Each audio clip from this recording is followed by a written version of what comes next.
Molar specific heat. Molar specific heat is the heat required to raise the temperature of 1 mole of a substance through 1 Kelvin.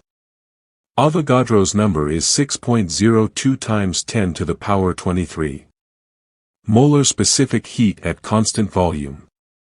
QV equals CV multiplied by delta T. According to the first law of thermodynamics, Q equals change in internal energy plus work done. At constant volume, work is 0.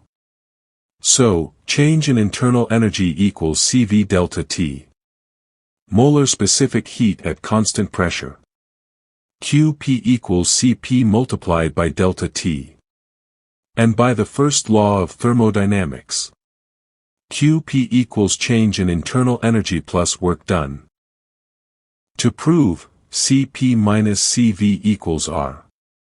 We know that QP equals change in internal energy plus work.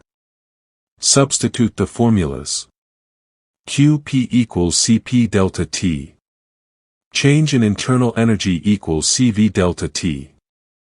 Work equals pressure multiplied by change in volume. So, Cp delta T equals Cv delta T plus P delta V.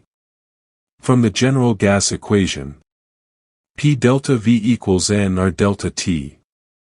For 1 mole, P delta V equals R delta T.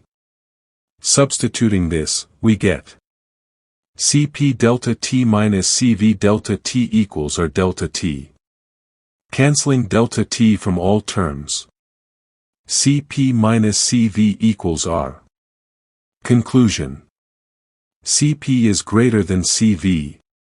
Because at constant volume, no work is done, and all the heat goes into increasing internal energy.